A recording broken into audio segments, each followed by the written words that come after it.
નમસ્કાર દર્શક મિત્રો, હું જપન શાહ, કાનમ એક્સપ્રેસ ન્યૂઝમાં આપનું સ્વાગત છે. જોઈએ આજના મુખ્ય અને મહત્વના સમાચાર. શિનોર મુકામે મેરા મેઘાની ખોડિયારમાંના પાવન સાનિધ્યમાં આજરોજ માતાજીની ભવ્ય શોભાયાત્રા તથા નવચંડી યજ્ઞ સાથે માંડવાના શોભાયોજનનું ભવ્ય આયોજન કરવામાં આવ્યું હતું. માતાજીની શોભાયાત્રા દરમિયાન સમગ્ર વાતાવરણ જય ખોડિયાર માના જયકારોથી ગુંજી ઉઠ્યું હતું અને ભક્તિ, શ્રદ્ધા તથા ઉત્સાહનો અદ્ભુત સંગમ જોવા મળ્યો હતો. આ પાવન અવસરે ઉપસ્થિત રહેલા ભાવિક ભક્તોએ શોભાયાત્રા તેમજ નવચંડી યજ્ઞનો લાવો લઈને પોતાની જાતને ધન્યતા અનુભવી હતી. આ સમગ્ર આયોજનમાં ગામના તમામ ભક્તોએ એકતાનો, સહકારનો અને ભક્તિભાવનો સુંદર પરિચય આપ્યો હતો.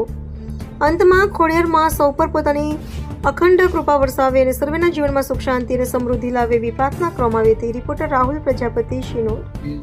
મહાવર બીજને મંગળવારના દિવસે મેરા મેઘાની ખોડિયાર વિષ્ણુ બુવાજીના ત્યાં 5મા વર્ષે નવચંડી યજ્ઞનો પ્રારંભ કરેલો અને આજે પૂર્ણાહુતિ કરી. સૌ ભક્તો ભેગા મળીને પ્રસાદીનો લાવો લીધો ને નગર યાત્રા ખોડિયારની કરાવડાયો ને દરેક જણો ભાઈ ભક્તોએ ઉત્સાહ સહિત આ દિન ઉજવ્યો. 5 વર્ષ પૂરા થયા.